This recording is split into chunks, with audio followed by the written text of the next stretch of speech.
E aí, pessoal, tudo certo? Começando mais um JL Cast. Hoje aqui comigo, Jéssica Maronese e Tito Flores, comandando esse podcast, que nós vamos conversar com ninguém mais, ninguém menos que Mano Ferreira, o cara por trás do Livres, que todo mundo quer saber o que acontece. Ele vai responder tudo hoje para nós aqui. Então, mano, quem é Mano Ferreira? Conta pra gente aí. Bem, primeiro, super obrigado pelo convite. É um prazer estar conversando com vocês do OJL. A OJL é uma iniciativa que eu, sou super fã. Acho que sempre precisamos de uma organização como a OJL, fazendo um liberalismo jovem, um liberalismo que não tem medo de defender a liberdade por inteiro. E eu fico muito feliz. Quem que é Mano Ferreira? Mano Ferreira é um jornalista pernambucano de 30 anos, 31 anos. Eu estou querendo me deixar mais jovem, né? Estou esquecendo um ano. 31 anos, sou liberal desde adolescente, fui cofundador do Estudantes pela Liberdade no Brasil, o que mostra como eu sou velho, porque a marca mudou e agora é em inglês, por conta de uma treta aí que teve, mas enfim. E cofundador e diretor de comunicação do Livres desde 2016. Então, enfim, temos uma caminhada de alguns anos defendendo a liberdade e, enfim, eu acho que o que, não sei, talvez o que seja um pouco diferente na minha trajetória de liberal é o fato de eu ser jornalista e da comunicação, que é uma coisa não tão comum nos meios liberais, pelo menos na minha época, assim, no tempo do Orkut, os liberais eram quase todos economistas ou advogados, né? Então, ter pessoas assim de comunicação que gostam de arte, que gostam de outras. Eu virei liberal por conta de um quadro modernista. Tipo, é uma forma super diferente de virar liberal, né? É uma coisa muito incomum. Então, eu acho que a minha peculiaridade no meio liberal vem desse background, assim, enfim, eu sou um cara que não gosto tanto assim de economia, não gosto tanto assim de direito, eu gosto mesmo é de comunicação, de arte e, enfim, e sou liberal e isso é possível, gente. Então, eu sou o mais liberal de humanas que o meme pode dizer.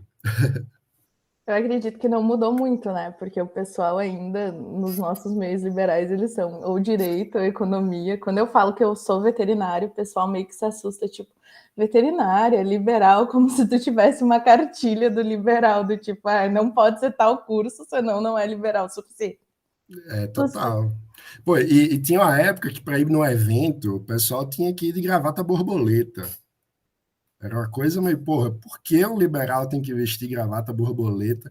Eu sou de Recife, gente. Recife é 35 graus, porque eu vou para qualquer evento vestindo um blazer, tipo, não faz nenhum sentido. Então, É cringe, né? total, pô. Então, enfim, eu acho que faz parte desse fura-bolha, assim, de fazer o liberalismo chegar em mais públicos, e isso é essencial, né, para qualquer movimento político. Ainda mais, pô, o liberalismo tem uma tradição tão plural, tão diversa, enfim, que abarca muitas coisas antes de chegar em economia e direito, né? Então, qualquer um pode ser liberal, pô. Tu sempre quis ser jornalista? Tipo, sempre se viu jornalista desde pequeno? Pô, desde pequeno. O meu pai era assinante de jornal. E, assim, desde que aprendi a ler, eu gostava primeiro de ler o gibi, né, Turma da Mônica e tal. E depois, o meu pai tinha um ritual, toda manhã ele lia o jornal, sabe? Então, quando eu acordava de manhã cedo, meu pai estava lendo o jornal, eu ia ali perto, ficava olhando. Primeiro, pô, eu lia as tirinhas, aí depois eu comecei a ler o caderno de esporte. Eu devorava o caderno de esporte. E aí eu passei a querer ser jornalista esportivo, porque, pô, era muito legal aquilo, né? Eu tinha lá 9 anos e tal. Eu nunca fui bom de jogar bola, então ser jornalista esportivo parecia mais acessível. Aí depois, enfim, com adolescência e tal, fui lendo o jornal inteiro, né? Aí lia caderno de cultura, caderno de política, e assim foi. Então, quando eu entrei na faculdade, eu pensava em ser um jornalista político. Depois, em algum momento, bem no começo assim, da faculdade, eu quis ser jornalista literário, fazer um gênero que se chama de novo jornalismo, que não é tão novo assim, mas que é basicamente uma tentativa de fazer um jornalismo narrativo, o que é mais próximo tipo do que faz a revista Piauí, por exemplo. E, pô, eu gostava muito de escrever dessa forma e tal. De vez em quando eu tento voltar a praticar um pouco do jornalismo narrativo, que é algo que me apaixona muito, que é basicamente tentar usar técnicas da literatura para contar bem uma história, né? Mas, enfim, aí eu acabei, eu trabalhei um tempo como jornalista no Diário de Pernambuco e na Folha de Pernambuco, em Recife, e no Diário eu passei um tempo pelo suplemento de domingo, onde eu fazia um pouco de jornalismo narrativo, era bem legal. Mas, enfim, chegou um momento que eu queria sair da casa dos meus pais, queria ganhar mais e tal, para poder ter minha vida. E vocês sabem que, enfim, o mercado de jornalismo paga muito mal, especialmente para quem está começando. Então, eu aceitei um convite e virei assessor de comunicação de uma consultoria de auditoria tributária. E, enfim, basicamente meu trabalho era defender a auditoria da Receita, eu vivia brigando com a Receita Federal e tal. E depois, enfim, em paralelo, eu sempre fui um militante do liberalismo e defendia as ideias liberais, enfim, fui cofundador do EPL, depois surgiu o mercado popular também, eu colaborei lá no começo do mercado popular, até que surgiu o convite para construir o Livres, ainda na época do PSL, e aí a minha carreira de jornalista encontrou profissionalmente minha militância política. Falando nessa questão do PSL, talvez tenha alguém ainda que não lembre daquela treta que teve entre o Livres e o PSL, que rolou uma separação, que eu gostaria de comentar um pouco sobre esse episódio, né? Posso contar, sim. O Livres surge dentro do PSL enfim, as conversas começam ali em 2015. Basicamente, Sérgio Bivar, filho de Luciano Bivar, Luciano Bivar, que é um deputado federal muito conhecido em Recife, especialmente para os torcedores do meu time, o Sport Clube do Recife, porque ele foi presidente do esporte por uns 10 anos, ele tinha perdido uma eleição para deputado federal e perdido assim feio. Ele tinha montado uma chapa para ser eleito, gastou uma grana e não conseguiu se eleger. E aí ficou meio desgostoso da política, passava mais tempo fora do Brasil do que no Brasil. E nesse contexto, Sérgio Bivar, filho dele, que nunca tinha sido tão engajado na política, o Luciano até dizia que era surpreso com o Sérgio ter tido essa ideia assim, de fazer o Livres, porque ele nunca tinha parecido se interessar pelas coisas do partido e tal. O Sérgio teve aí, a sacada de, temos a oportunidade de tentar fazer do PSL alguma coisa, enfim, que vale a pena. E aí ele procurou o pessoal do mercado popular, porque, enfim, ele tinha conhecido, essa história é bem legal, ele tinha conhecido o coletivo Nabuco, em Recife, participando, enfim, ele tinha visto fotos do coletivo Nabuco em Marcha das Vadias, marcha contra o aumento, ou a diminuição da maioridade penal, que eram pautas que o o coletivo Nabucco encampava na época. E a partir do coletivo Nabucco, ele descobriu o mercado popular, porque o coletivo sempre divulgava, enfim, links e tal do mercado popular. E aí, basicamente, Sérgio fez um clique, assim, ele disse, pô, tem jovens liberais defendendo a liberdade na rua e fazendo ativismo, e tem jovens liberais escrevendo sobre política pública com um viés liberal e que tem um realismo, que tem preocupação social e tal. Então, esse pessoal pode me ajudar a fazer o partido ser alguma coisa legal. Então, ele entrou em contato, na época, com o pessoal do Mercado Popular, o Felipe Melo França, que estava à frente do mercado na época, e aí, enfim, fez uma conversa sobre a gente contribuir com a construção de um novo programa para o PSL, e aí o França disse que não adianta só um novo programa se as pessoas que vão defender o programa não entenderem, tiverem nem aí para eles, né? Então, faz mais sentido a gente fazer um movimento.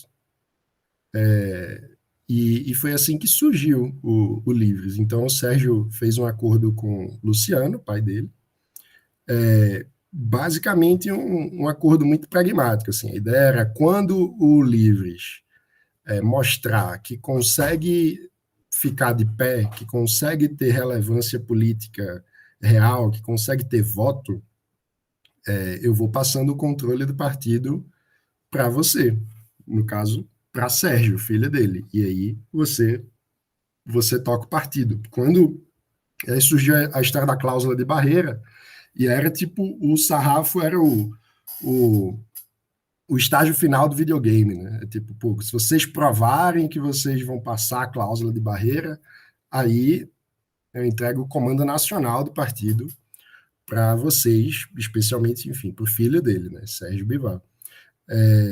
Então, o acordo era esse. A gente foi fazendo um trabalho de base pelo Brasil todo.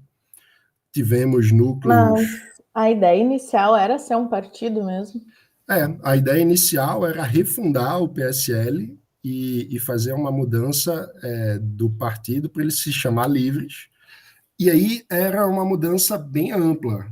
A gente já tinha desenhado um modelo de governança inovador. A ideia do modelo de governança era muito legal e eu não vi nenhum partido fazer algo parecido. Por quê? A gente queria juntar democracia interna com um senso muito importante de coerência programática. Então, a gente tinha uma preocupação do tipo, pô, não pode ser de uma forma que alguém entre, sei lá, um grande empresário que tem uma empresa com 2.000 funcionários, entre filie todos os seus funcionários, vote e distorça o resultado. Não pode ser assim. A gente tem que ter uma democracia interna que seja orgânica em prol das ideias. Aí, o que a gente pensou? Vamos fazer um partido plataforma, um partido tipo Wikipedia. Como é que funciona o Wikipedia? Todo mundo pode editar, mas quem tem mais participação no Wikipedia prevalece sobre quem tem menos participação. Então, você vai criando um ranking, né? E quanto mais a pessoa participa, quanto mais ela está engajada, mais a voz dela é mais relevante em relação aos outros. Então, a ideia era fazer isso no Livres como partido. E aí, enfim, a ideia era desenvolver um aplicativo onde cada afiliado ia cadastrar as ações que ele está fazendo relacionadas ao partido e os outros filiados iam avaliar aquela ação, tipo Uber. Então, pô, se eu acho que essa ação é relevante, toma aqui 5 estrelas. E aí, isso ia gerar o que a gente chamava de capital político. Quanto mais avaliações positivas você tem dos outros filiados sobre aquilo que você fez, mais a sua voz e importar, você tem um capital político maior. E aí, na hora de fazer uma deliberação, a deliberação ia ser democrática, mas através de uma ponderação, né? Porque ia ter os pesos diferentes para quem tem mais capital político do que para quem tem menos. Então, a nossa ideia com isso era, vamos fazer com que a gente consiga ter um modelo de governança partidária, um modelo de tomada de decisões importantes, que privilegie a participação, que privilegie, que não seja uma coisa de caciques partidários, como são a maior parte dos partidos no Brasil, que tenha participação, mas que seja uma participação qualificada, né? Que aqueles que estão realmente engajados ali construindo o partido tenham a sua voz ouvida, enfim, de modo proporcional ao trabalho que empenham. Então, a ideia era isso, assim. Então, ia ser uma coisa muito diferente, talvez desse profundamente errado. A gente não tem como saber, mas que seria uma coisa diferente de tudo que a gente tem no Brasil, seria uma experimentação partidária, uma inovação muito importante, porque uma das avaliações que a gente sempre teve é que o Brasil tem muitas siglas, mas na prática não tem partido de verdade, assim, né? Porque os partidos não têm uma identidade. Quando você vai olhar pelos estados no Brasil, tipo, sei lá, o PP no Rio Grande do Sul é super de direita. O PP na região norte vai ter o Ciro Nogueira, que sempre, agora é ministro do Bolsonaro, mas sempre foi lulista, assim, dizia que Lula era o maior presidente da história do Brasil. E isso é a realidade da maior parte dos partidos, assim. Só que, enfim, tentando retomar a história, a gente, então, criou núcleos em praticamente todos os estados do Brasil e assumiu diretórios estaduais em 12 estados. Ou seja, a gente vinha avançando, de fato, dentro do partido. E, até então, o acordo que a gente tinha estava sendo cumprido. Quando a gente conseguia montar um grupo relevante, que, enfim, nossa estratégia era, a gente procurava associação de empreendedores, associação comercial do Estado, alguns tentava mapear deputados estaduais alinhados, deputados federais, e montava o núcleo, também sempre muito aproveitando o ecossistema liberal, né? Então, os IFLs, os grupos do SFL, enfim, tudo que tinha do ecossistema liberal, a gente aproveitava e tentava construir um grupo político ali para atuação. Então, a gente foi virando a casa do liberalismo brasileiro, assim, partidário, né? E à medida que a gente ia conseguindo construir grupos com relevância eleitoral, com, enfim, potencial de voto, a gente de fato estava conquistando o diretório estadual. Aí no Rio Grande do Sul, o presidente estadual do PSL era o Fábio Osterman, nosso cofundador, enfim, um liberal de uma vasta história que todo mundo conhece. E a gente estava num momento de articulação do que a gente chamava de a grande virada de chave, que era aquele estágio final do videogame, que era basicamente uma articulação para trazer uma bancada de deputados federais que já teria mais membros do que a necessidade da cláusula de barreira. A gente ia trazer, se eu não me engano, 9 deputados federais. Essa articulação era principalmente conduzida pelo deputado federal Daniel Coelho, que hoje é associado do Livres. Mas, na época, ele era filiado ao PSDB. E eu não sei se vocês lembram, o PSDB passou por um momento ali no fim de 2017 muito tenso, onde estava tendo uma disputa flagrante no PSDB entre os chamados cabeças brancas, ou seja, os mais velhos no partido, e os chamados cabeças pretas. Enfim, em grande parte por conta do Aécio Neves, que os cabeças pretas defendiam a expulsão do Aécio Neves e uma reformulação dos rumos do PSDB, e os cabeças brancas defendiam a manutenção do Aécio Neves e o status quo dentro do PSDB, basicamente. E o Daniel Coelho liderava esse processo. Né? Então, basicamente, os cabeças pretas viriam para o Livres, mais alguns outros deputados, um pessoal do PV, enfim, iam montar essa bancada. E já tinham, enfim, estava tudo certo, assim. Daniel Coelho apertou a mão do Luciano Bivar numa reunião em Recife, estava tudo certo. Pô, eu saí de férias no fim ali de dezembro de 2017 com a missão, eu era diretor de comunicação do Livres e do PSL na época. E a minha missão, assim, eu fui para as férias com a cabeça montar o cronograma de lançamento do Livres como partido, como é que vai ser o evento, o anúncio da afiliação. Eu fui para as férias com essa cabeça. E aí começaram a surgir na imprensa umas notícias de que o Bivar estava conversando com o Bolsonaro. No meio disso tudo. E, pô, a gente foi conversar com o Bivar, né? Por que é que está acontecendo? Por que tem essas notícias? E o Bivar, não, isso aí foi uma conversa de praxe. Ele é meu colega deputado lá na Câmara, ele visitou meu gabinete, a gente conversou e foi isso. O resto é só especulação da imprensa.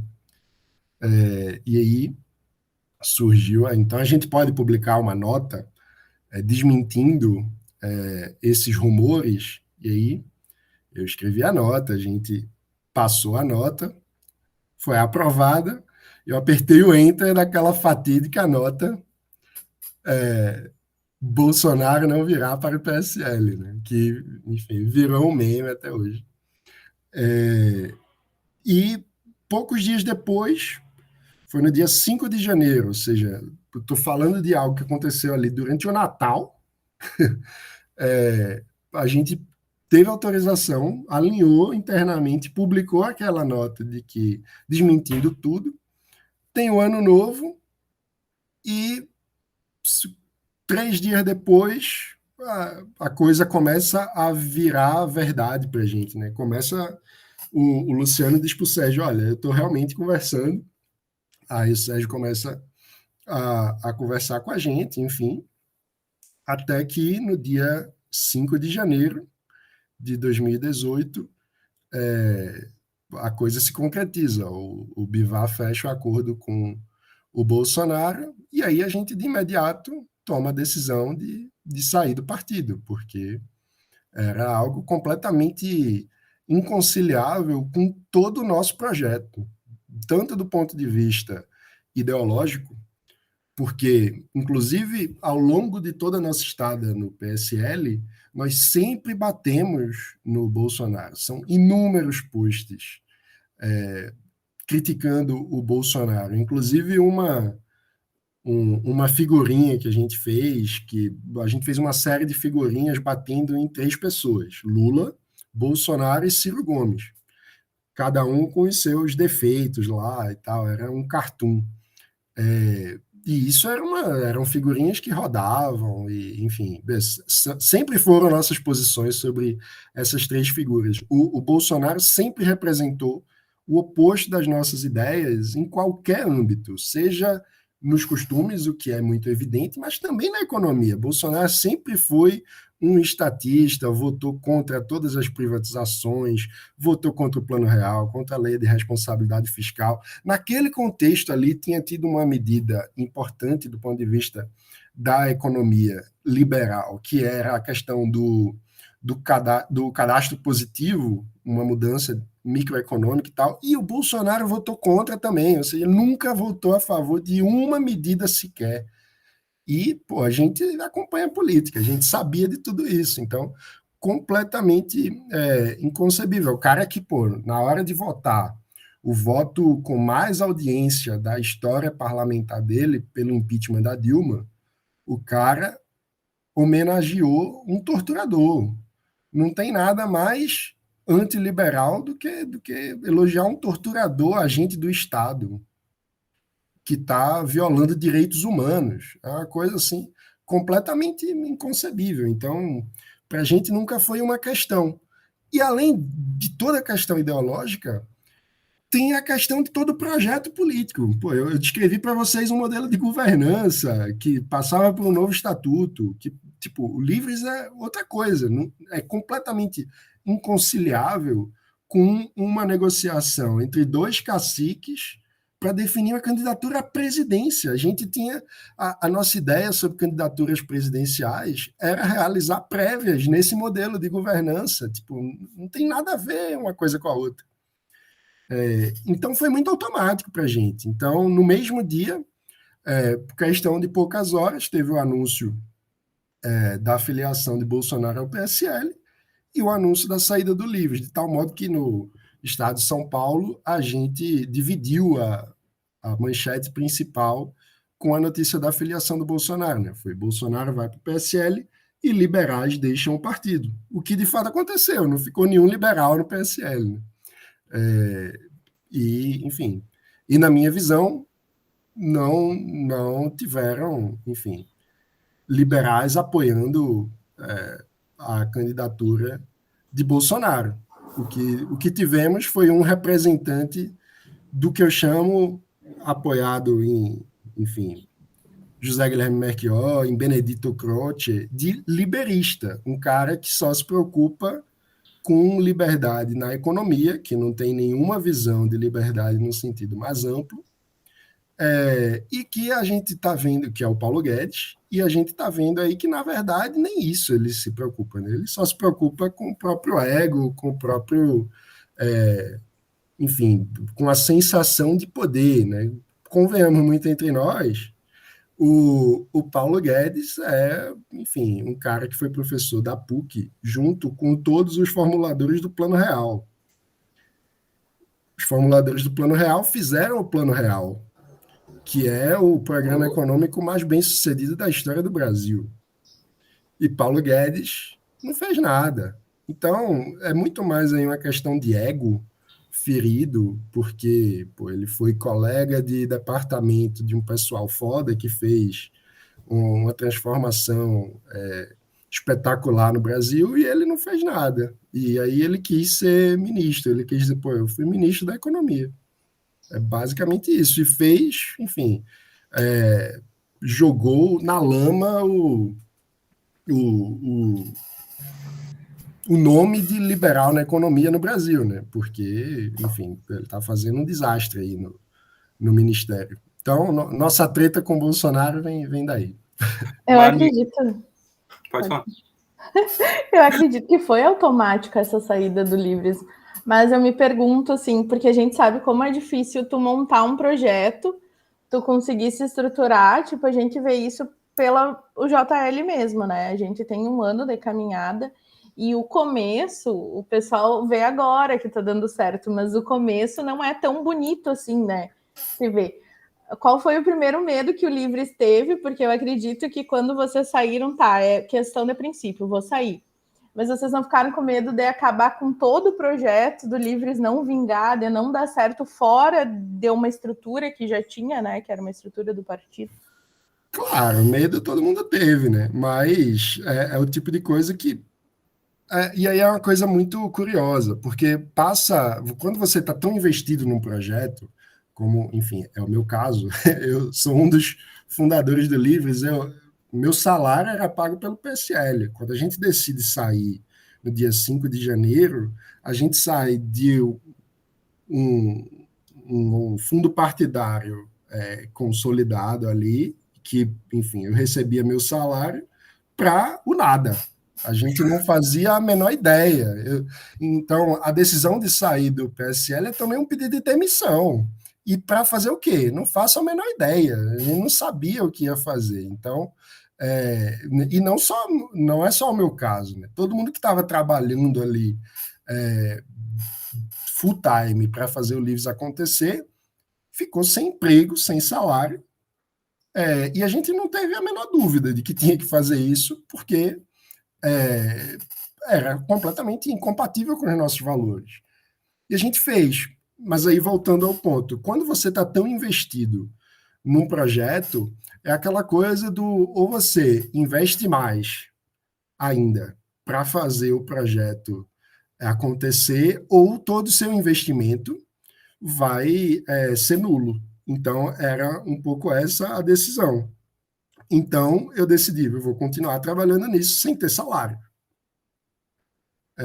E porque ali é basicamente o seguinte: se a gente desiste de fazer o Livres ser algo, a história toda ia ser Bolsonaro entrou no partido e acabou com o projeto. O projeto fracassou com a entrada de Bolsonaro. Ao decidir continuar trabalhando, investir tempo, energia e, enfim, tudo que estava ao nosso alcance para fazer o Livre se tornar outra coisa, aí vira outra coisa. Então, o Livres não é um fracasso. Pelo contrário, o Livres é uma história de sucesso com uma grande prova de fogo de princípios. Então, é outra parada. Tipo, pô, no lugar de ter jogado fora meus anos investidos no PSL, o que a gente fez ao investir na loucura e trabalhar de graça foi construir uma grande história.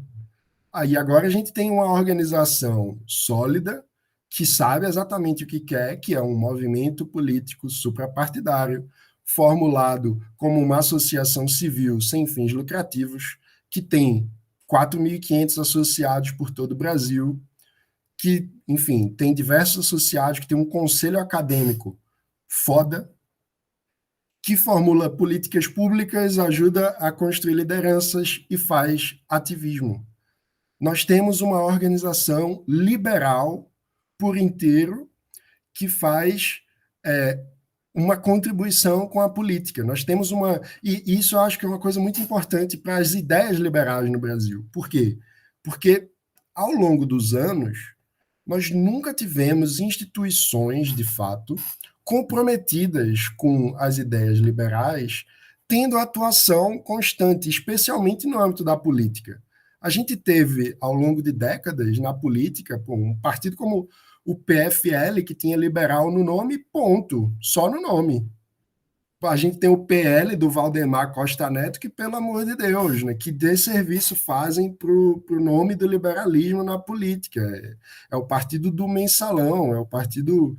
Pô, não tem nenhum tipo de compromisso com as ideias. Usa o nome liberal, sei lá por quê, mas não tem nada a ver com o liberalismo. Então, ter uma organização liberal que está empenhada em defender as ideias liberais e construir incentivos para ajudar políticos que desejam ter uma atuação pró-liberdade é essencial do ponto de vista do ecossistema de ideias. Quando a gente pensa em outras ideologias no Brasil, quando a gente pensa no trabalhismo, no desenvolvimentismo, enfim, nesse getulismo que a gente costuma chamar de esquerda,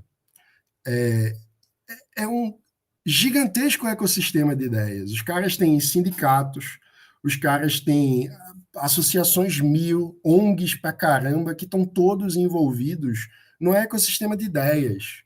Quando a gente pensa no liberalismo, quase não tinha nada, era tudo mato. E agora começa a haver. Agora tem o Livres, tem o JL fazendo algo parecido com o que o Livres faz no âmbito da política estudantil. A gente tem o SFL ajudando a formar estudantes, mas, enfim, é um longo trabalho e que passa por isso, por construirmos um ecossistema orgânico de defesa das nossas ideias. E o Livres, eu acho que é a ponta de lança disso do ponto de vista da política, né? Porque quando a gente pensa no ecossistema liberal como um todo no Brasil, a gente tem muitas instituições de formação de lideranças empresariais, a gente tem muitos grupos de estudo, a gente tem algumas iniciativas de divulgação acadêmica, revista acadêmica e tal, mas faltava uma organização que realmente tivesse focada em facilitar a vida de quem quer ser liberal na política. E é isso que o Livres faz. Quando o Livres prepara uma nota técnica e diz, olha, sobre esse projeto relevante que está acontecendo no Congresso, que está sendo debatido, a posição liberal aqui, qualificada, é por esse caminho. São esses aspectos. Agora, por exemplo, para dar um exemplo bem concreto, está tendo debate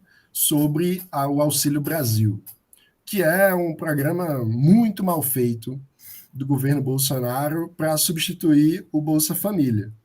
O Livres tem uma nota técnica com substância, com conteúdo técnico, explicando por que o programa é uma merda, por que está mal feito. E como é que é possível fazer algo ser melhor nesse sentido? A gente prepara isso e manda para os deputados. Então, é o tipo de trabalho que não existia. Ninguém fazia isso com as ideias liberais no Brasil. E o Livres faz.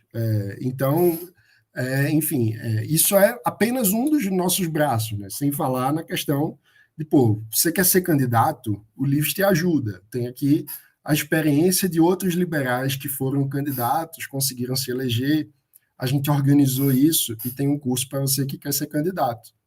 Vem com a gente. Você quer defender o liberalismo numa associação de bairro, numa associação profissional, o Livres tem o que te ajudar. O Livres tem pessoas que já fizeram isso e que organizaram esse conhecimento, essas experiências, com o que deu certo, o que deu errado, e você não precisa começar do zero. Então, enfim, somos uma história de sucesso a partir dessa dificuldade que enfrentamos e que vencemos, eu acho. Mano, quando a gente começa a olhar, que nem tu comentou, né? E a Jéssica também te fez a pergunta antes, sair de algo que já estava consolidado, né? Que era um grupo formado, para ir buscar os ideais de vocês. Só que o planejamento de vocês era buscar mais deputados. Então, quando vocês muito bem poderiam fazer como os demais partidos, tá vindo um candidato a presidente, vão ficar ali, vão vir novas lideranças, vão vir candidatos a deputado estadual, federal, senador, governador. Nós podemos se tornar um dos maiores partidos e usar aquilo ali a nosso favor. E vocês tiveram a capacidade de, não, nós vamos defender os nossos ideais, as nossas convicções, vamos sair daqui, vamos ir lutar. E eu acredito que isso foi o pontapé melhor, assim, para vocês, porque senão vocês teriam ficado naquele puxa e rasga ali e não teriam tido o resultado que vocês têm hoje. Olhando por aquele lado, que nem tu disse, nós tínhamos todo um projeto de governo e queríamos montar o Livres Partido. Como é que tu vê o Partido Novo hoje, já que a maioria dos mandatários do Livres hoje está no Partido Novo, já que tem outros que estão no Cidadania, no PSDB, mas boa parte está no Partido Novo. Como é que tu vê hoje esse ambiente liberal dentro do Novo? Deixa eu só fazer uma correção bem preciosista. A maior parte dos mandatários associados ao Livres não está no Partido Novo. Cerca de 1/3 dos mandatários do Livres é filiado ao Novo, o que quer dizer que 2/3 não é filiado ao Novo. Mas, como são mais de 10 partidos com filiados, enfim, com associados do Livres, muitos ficam muito diluídos, né? Tem 1 ou 2.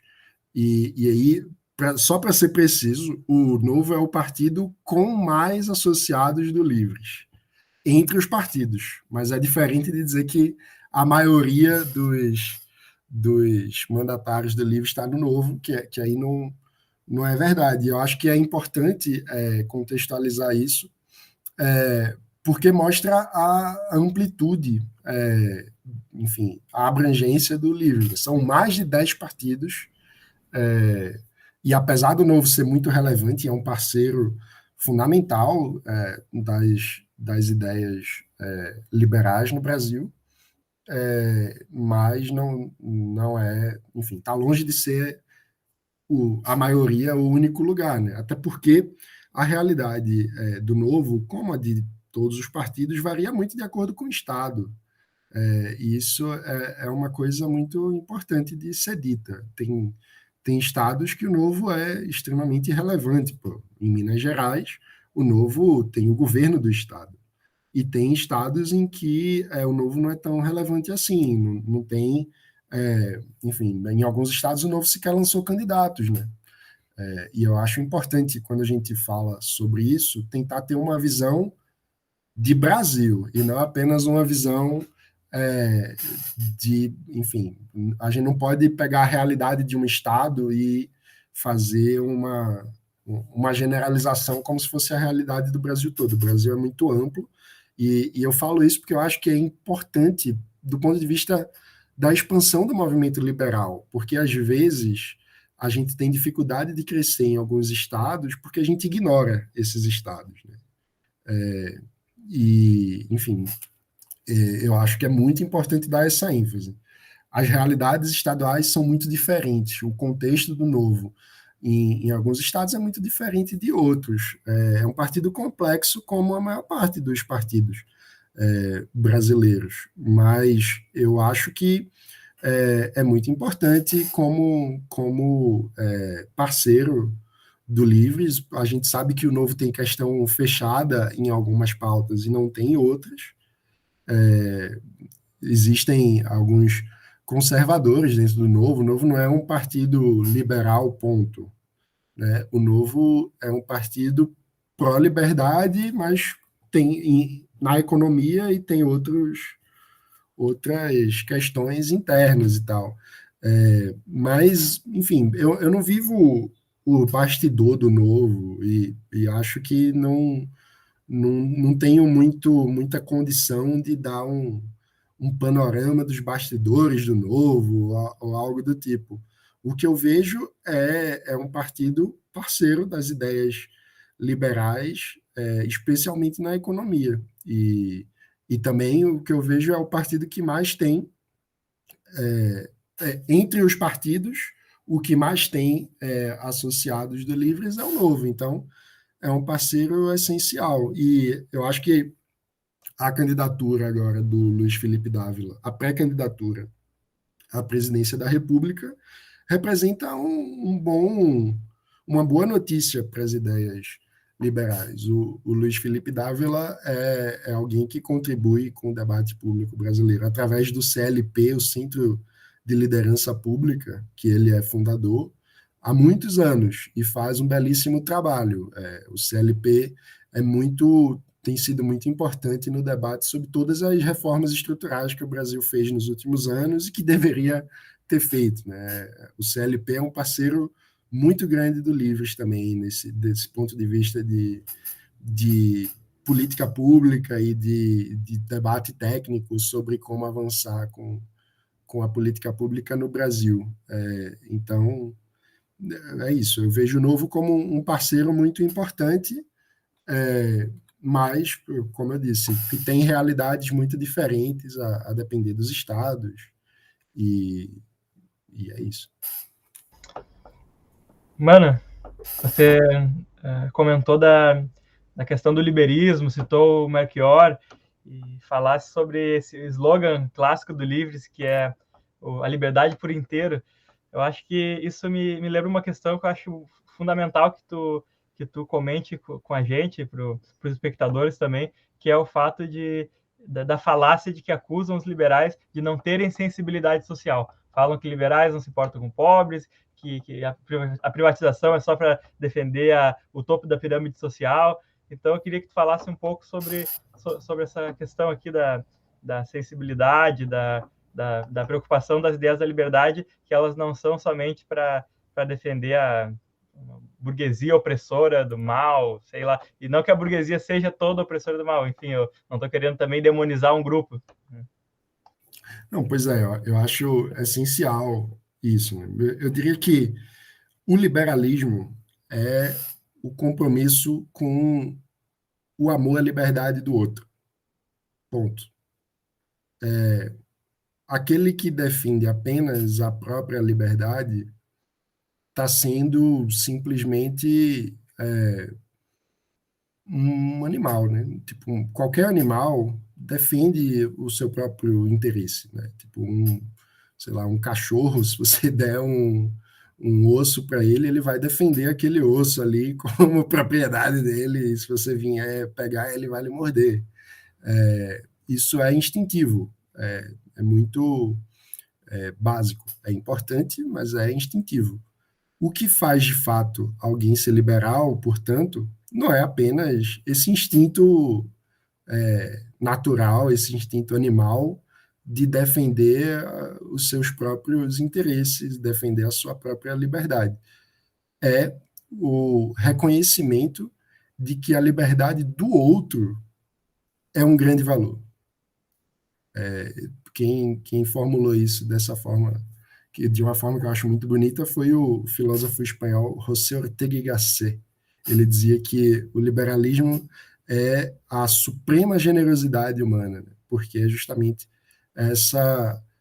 e, portanto, o grito mais nobre que já soou pelo planeta, porque proclama o compromisso de conviver com a liberdade do outro, e mais do que isso, de conviver com a liberdade do outro que está numa situação de maior fragilidade. Ou seja, o liberal é aquele que, tendo uma oportunidade de impor algo sobre o outro, porque contextualmente está numa situação de maior força, abre mão disso por reconhecer que o outro é um sujeito digno de respeito, digno de direitos humanos, digno de ser protagonista do seu próprio destino. Então, o compromisso liberal é, sobretudo, um compromisso com a liberdade do outro. Eu acho muito importante situar isso. E isso tem tudo a ver com a defesa do indivíduo, da individualidade, porque é basicamente uma noção de que cada ser humano, ao ser um indivíduo, que vem de indivisível, né? Indivíduo vem daquela porção que não é divisível. Ao reconhecer isso, né, que, digamos assim, nossa partícula humana, ela é individual, a gente está reconhecendo os nossos limites e os limites do outro. Por quê? Porque a gente está justamente dizendo que, olha, se cada um é uma partícula individual, quer dizer que o meu escopo de ação tem que estar nas minhas propriedades.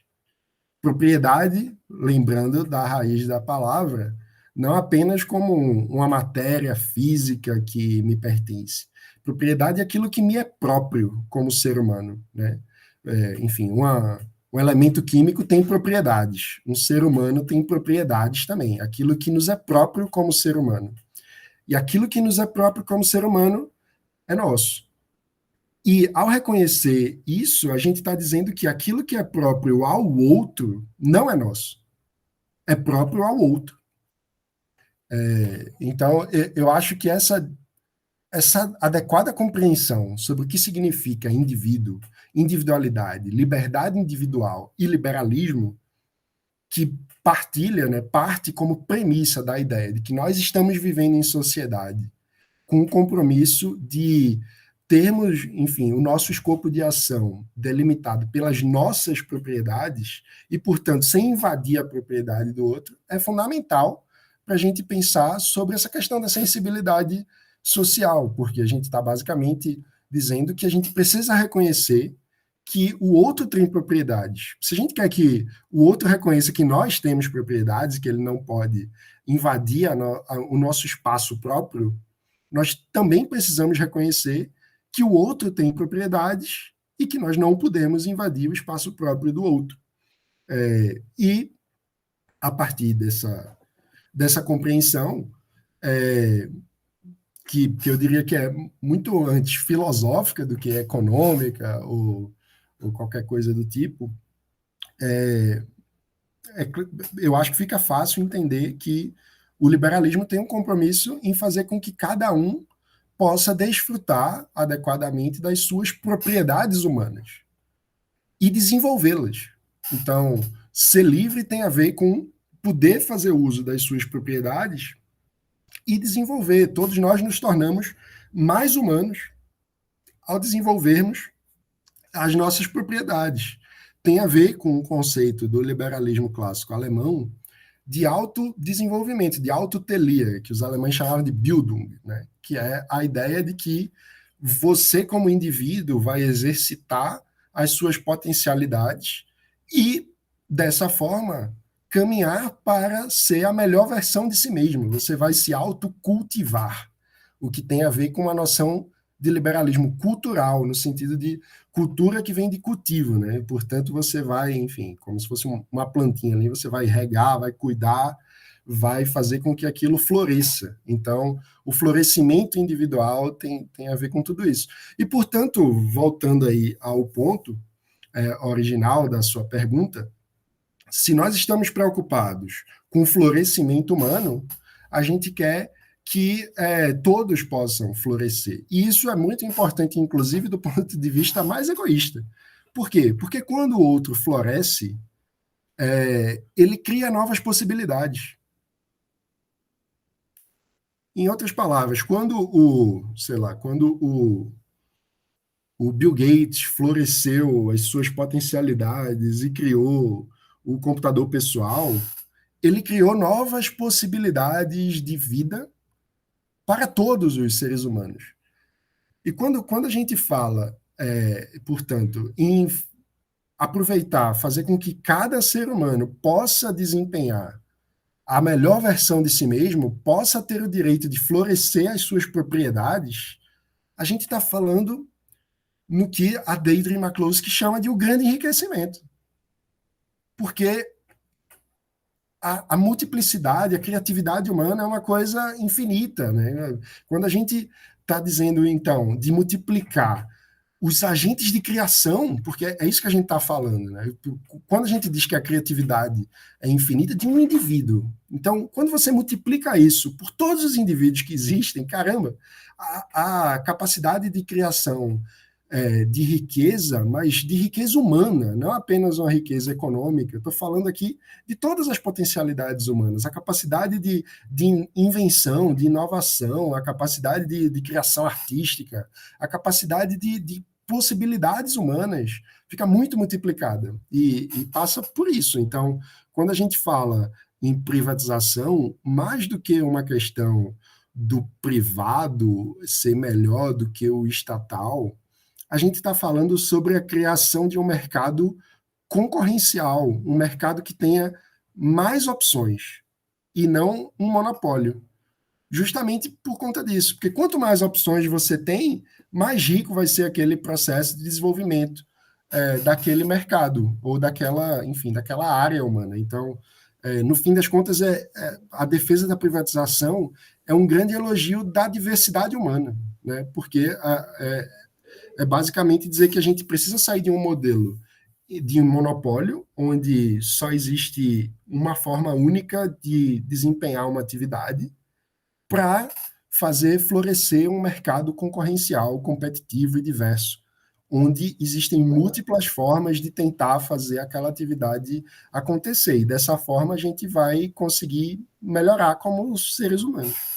Vindo do encontro disso, dos liberais se preocuparem com os temas sociais, o Livres, há pouco tempo, se pronunciou a favor do Programa de Proteção e Promoção da Saúde Menstrual, né? Que foi um tema bem polêmico entre os liberais, porque parecia que era mais assistencialismo. O que tu acha disso enquanto liberal, não enquanto Livres agora, tu mesmo, o que tu acha sobre esse tema? Porque eu até vi que alguns grupos liberais se posicionaram contra, falando que a iniciativa privada seria, sim, um caminho viável.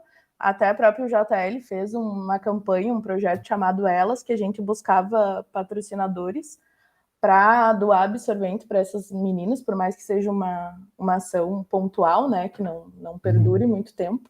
Estava buscando mais ajuda privada. O que tu acha disso enquanto liberal? Tu acha que fugiu um pouco ou tu acha que tem que ser mesmo? Eu acho que tem que ser mesmo. Eu vou explicar por quê. Inclusive, eu escrevi um artigo sobre esse tema que foi publicado recentemente no Estado da Arte, projeto do Estadão. Fica a sugestão. Se chama Absorventes, Abstrações e Absurdos. Qual que é o meu ponto? Partindo dessa visão de que o compromisso liberal é o compromisso com o autodesenvolvimento de cada indivíduo e uma noção de que trata-se de um direito humano, portanto, de um direito natural, o direito de se desenvolver como indivíduo, existem algumas decorrências disso, né? Uma delas é que a gente não pode, por exemplo, abandonar intelectualmente uma criança, né? Eu acho que é uma visão liberal clássica a ideia, inclusive está em Stuart Mill, por exemplo, a ideia de que você tem obrigação, como ser humano, de ajudar uma criança a se desenvolver. Você não pode abandonar uma criança para morrer de fome. Do ponto de vista liberal, isso é um crime moral. Não estou nem entrando no âmbito do Estado ou da ausência de Estado. Eu estou falando do ponto de vista da ética liberal. E aí, eu queria, inclusive, pedir para o ouvinte dar um passo atrás e pensar um pouco do ponto de vista da ética liberal e não do domínio do Estado. Porque eu acho muito engraçado que, às vezes, a gente fala de estatismo, mas o que é o estatismo? É justamente a redução do universo ao Estado. Né? É como se qualquer conversa precisasse falar sempre sobre o Estado.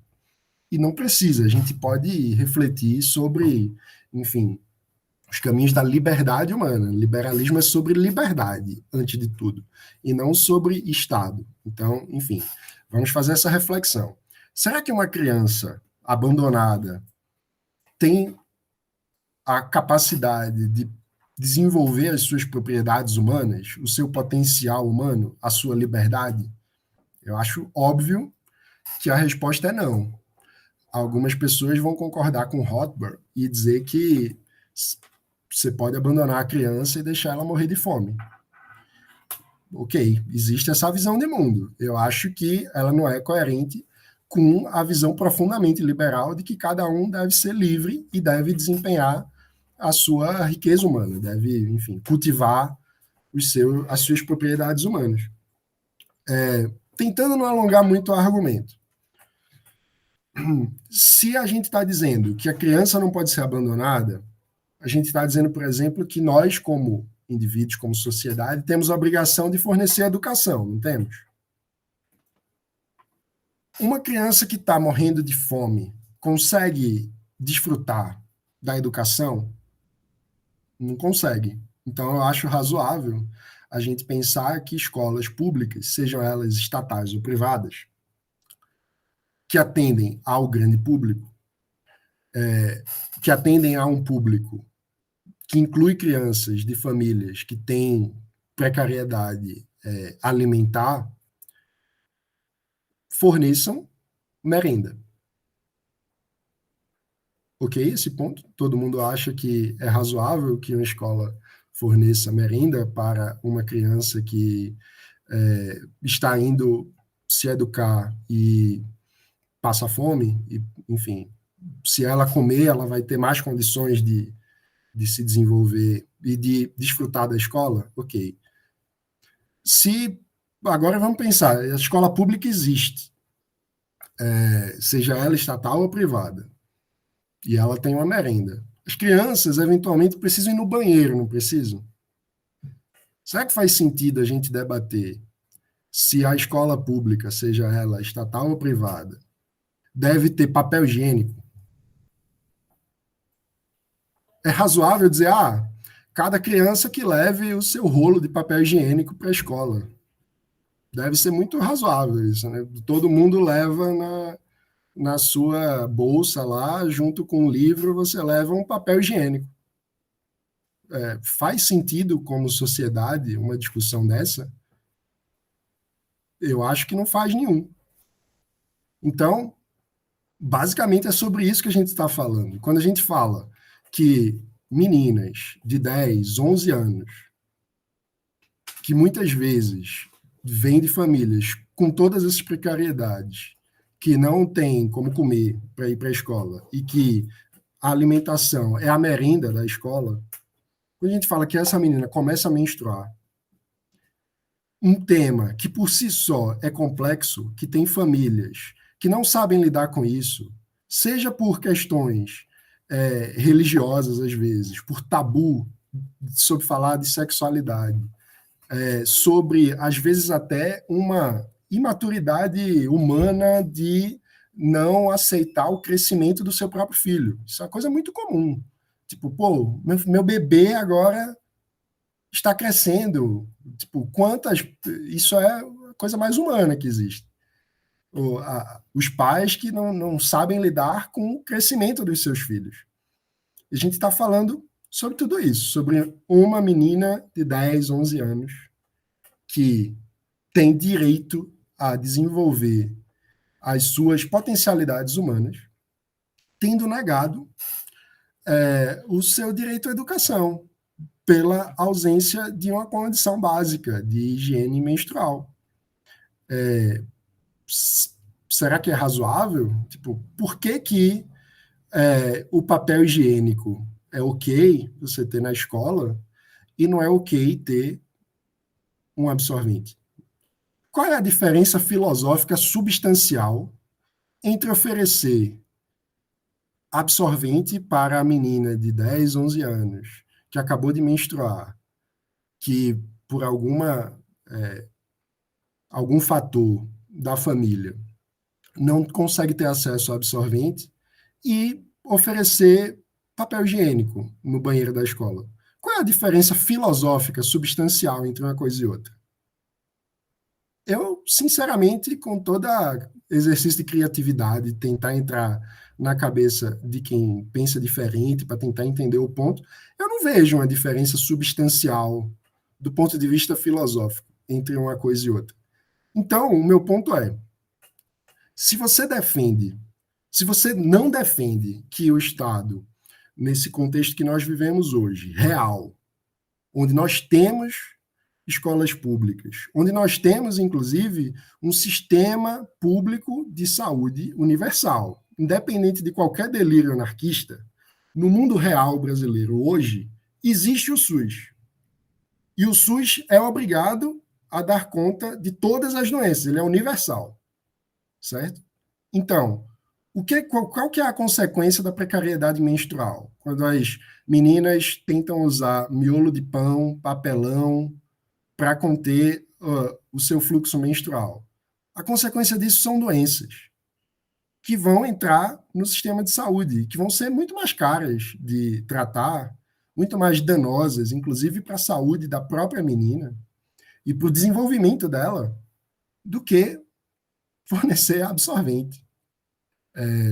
É uma questão muito básica na minha cabeça. Assim. Eu sinto um pouco, quando essas polêmicas surgem, eu sinto, caramba, a bolha liberal está fazendo a marcha contra o papel higiênico. É um pouco o que eu sinto. Em que Brasil vocês estão vivendo? Tipo, pô, quer dizer, então... E aí, na minha cabeça, se você quer realmente defender que não deve haver distribuição de absorvente focalizado, porque, veja, o projeto não fala de distribuir absorvente em todo o Brasil.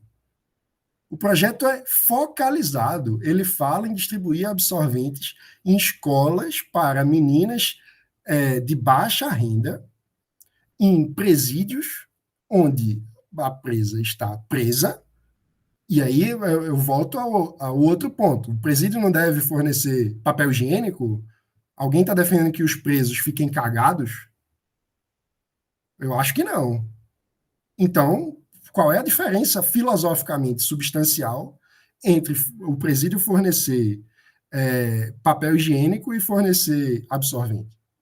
Enfim, mas retomando meu ponto, se você realmente defende que não deve caber ao Estado isso, Então defenda a segunda parte, porque você está dizendo que o Estado não deve fornecer nada, né, para a educação. Porque então defenda que o fim das escolas públicas. É isso mesmo que vocês querem defender? Essa é a agenda política que vocês acham razoável para avançar com a liberdade e o liberalismo no Brasil? É defender o fim da educação pública? É esse senso de prioridade? Assim vocês acham que vão convencer alguém que a gente vai virar um capistão?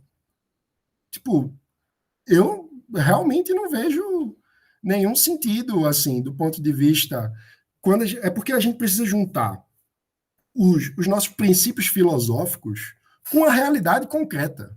A realidade concreta que está dada é essa. É óbvio que o ideal é que ninguém precise receber papel higiênico ou absorvente do Estado. É óbvio, né, que pô, no mundo ideal, sequer precisaria ter escola pública. Todo mundo teria escola privada. No mundo ideal, todo mundo é rico, né? No mundo ideal, não existe pobreza. Só que se a gente começar a tirar conclusões sobre políticas públicas concretas, específicas, focalizadas, baratas, que é o caso dessa, de uma forma abstrata, completamente desconectada da realidade concreta, a gente vai, enfim, vai viver numa bolha e não vai se conectar com a vida real das pessoas. Eu acho que passa, enfim, passa muito por essas questões, assim. Então, na minha cabeça, se você quer fazer a marcha contra o papel higiênico, então faça também a marcha contra as escolas. Mas aí eu me pergunto, seremos um país mais livre se crianças que nascem pela loteria da vida, porque não é mérito de ninguém nascer numa família ou em outra, é pura loteria. Crianças que nascem numa família pobre devem ser privadas do direito a se desenvolverem? É esse liberalismo que estão defendendo? É o liberalismo de abandono da criança. É Rothbard, né? Tudo bem, existe essa posição. Agora, eu não acho nem um pouco razoável. Existe a posição liberal majoritária, passa muito mais na tradição do pensamento liberal, está muito mais relacionado com a defesa de Stuart Mill, de que o abandono de uma criança é um crime moral, do que pela ideia rothbardiana de que abandona a criança aí. E mais, na história do Brasil e do liberalismo brasileiro, a nossa tradição é uma tradição de liberalismo humanista. Os abolicionistas do século XIX defendiam a alfabetização dos ex-escravizados. No início do século XX, Anísio Teixeira, liberal, foi um dos maiores defensores da escola pública, que não é sinônimo de estatal. Frei Caneca, em 1824, defendia como direito básico para a liberdade a educação. Isso está ligado ao liberalismo desde antes de chegar no Brasil. Quando a reforma protestante acontece, no sentido de rompimento com, enfim, com a monarquia absolutista, com a Igreja Católica como a única forma possível de conhecer a Deus, aquilo tudo ali está ligado com uma coisa muito básica, que tem a ver, inclusive, com o desenvolvimento tecnológico, os livros começavam a se tornar acessíveis, de cada um poder ter o direito de ler a Bíblia e de ter um encontro individual com Deus. O liberalismo está ligado, historicamente, com todo esse processo. Então, não dá para desvincular liberalismo de educação pública, nesse sentido de dar oportunidade para que todos se desenvolvam. Lembrando, educação pública não é sinônimo de educação estatal, de monopólio estatal da educação. É sinônimo de fornecer a oportunidade de se educar para todos. Isso é um direito humano básico. Isso é liberalismo puro, gente. Então, enfim, eu acho que essas polêmicas passam por esse abstracionismo tomando conta da realidade, a abstração falando mais alto que o mundo real. E a pessoa está se perdendo aí na maionese. Agora, convenhamos, também tem um componente gigantesco de governismo, né? Porque, enfim, no fim das contas, o governo vetou esse projeto. Aí, mas... E um detalhe muito importante é que, nesse caso concreto, não se trata de aumento de gasto público, porque o projeto, e eu acho isso muito importante, porque quando a gente fala de aumentar gasto público, efetivamente há um choque entre liberdades, né? Porque uma coisa é a liberdade positiva de ter direito à educação e ao absorvente para ter condição de educação. Isso é uma questão. Se isso vai custar mais dinheiro, isso entra em choque com a liberdade negativa do pagador de imposto e tal, porque a gente tem uma diminuição das nossas possibilidades de vida quando nós somos obrigados a pegar uma parte da nossa renda e dar para o Estado. Então, pelo amor de Deus, eu não estou de forma alguma aqui defendendo que o Estado é infinito, que não existe responsabilidade fiscal ou que isso não seja importante. Não é isso. Mas nesse projeto específico, ele dizia de onde vinha o dinheiro. E ele não aumentava imposto. Então, ele está redirecionando um dinheiro que já existe, um imposto que já é coletado, para uma destinação também que, enfim... Uma coisa que eu coloquei no texto que eu acho importante. Quando a gente tem efetivamente uma educação pública para todos, a gente, enfim, já existe aquilo. E existe um problema gravíssimo na educação brasileira, que é a evasão escolar. Que é um problema gravíssimo. Por quê? Porque a gente está pagando para as crianças estudarem e elas estão saindo da escola antes de se formarem. A gente está, portanto, jogando dinheiro fora. E a precariedade menstrual é uma importante causa de evasão escolar. Então, quando a gente diz que a gente deve manter o investimento em educação, mas não deve combater uma das causas da evasão escolar, é como se a gente estivesse transportando um balde todo furado, porque a água está saindo ali, é evasão escolar, e a gente está dizendo, continua transbordando o balde furado, não conserta o furo. É uma irracionalidade. Enfim, acho que eu me empolguei na resposta. Mas pode falar. Não, dizer que não tem como não se empolgar debatendo, né? Isso é natural da gente, ainda mais no meio que a gente vive, assim. O pessoal, é bom um debate energético, ideias fluindo.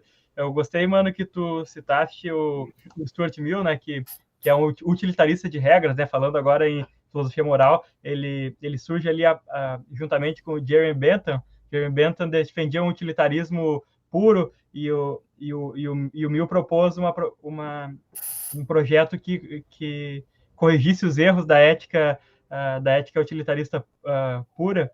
E pensando o utilitarismo, assim, traduzindo, que é pensar ações que gerem mais consequência, mais prazer, felicidade para o maior número de pessoas a curto prazo, médio prazo, por exemplo. No momento, não, até que ponto um projeto privado para absorventes conseguiria abarcar nacionalmente todas as escolas, né? Parece problemático no momento atual conseguir fazer um projeto dessa magnitude desse setor, né?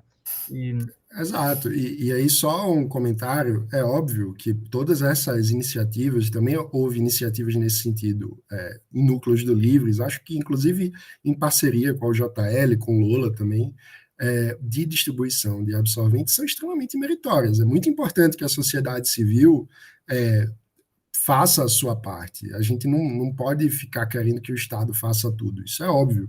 Mas é o que o Tito acabou de falar. Uma coisa é o mérito desse projeto do ponto de vista, enfim, objetivo e tal, mas ele tem suas limitações, e a gente aqui está falando de política pública de um país continental, onde, vamos ser muito sinceros e concretos, esses movimentos como Livres, como JL, como Lola, enfim, eles são muito mais fortes em centros urbanos, e o Brasil é muito amplo. O Brasil, enfim, a gente tem que pensar esse tipo de política para chegar no Brasil inteiro, inclusive lá, enfim, Panelas, cidade do meu avô, que tem uma zona rural de, enfim, 15 mil pessoas morando em sítio, tem que chegar na escola lá também. É esse o desafio. Então, mano, queremos te agradecer por ter topado debater com a gente aqui. Foi um debate muito rico, eu acredito. A gente conseguiu abordar vários temas de relevância. Então, mais uma vez, queremos te agradecer. A quem está nos assistindo pelo YouTube, não esqueça de se inscrever no canal, de deixar o seu like. Para quem está assistindo pelas plataformas de áudio, compartilha aí com os seus amigos, com a família, com a avó, com o vô, com o tio, com todo mundo aí, para levar as ideias liberais mais a fundo. E quem quer participar da JL, entra lá no nosso Instagram, vai ter o linkzinho para fazer parte. Quem quer entrar no Livres também, né, mano? Só entrar lá no site. Eu sou livres.org/participe. Isso aí, e vem defender as ideias liberais junto com a gente. Muito obrigado mais uma vez, mano. Valeu, gente. Foi um prazer. Muito obrigado, mano. Foi um prazer. Tu me inspirou a entrar no Livres. Eu sou associado faz uns 2 meses, mais ou menos, e foi assistindo alguns podcasts teus com o Osterman e com outras pessoas que me inspirou a entrar no movimento do Livres. Pô, que massa, Tito. Fico muito feliz. Seja bem-vindo ao Livres também. E, enfim, super obrigado aí pelo papo. Espero que os ouvintes gostem também e acessem lá, eu sou livres.org. E tem youtube.com/livres também, tem bastante conteúdo lá. E, enfim, espero que a liberdade por inteiro e para todos continue tendo sua voz ampliada no Brasil.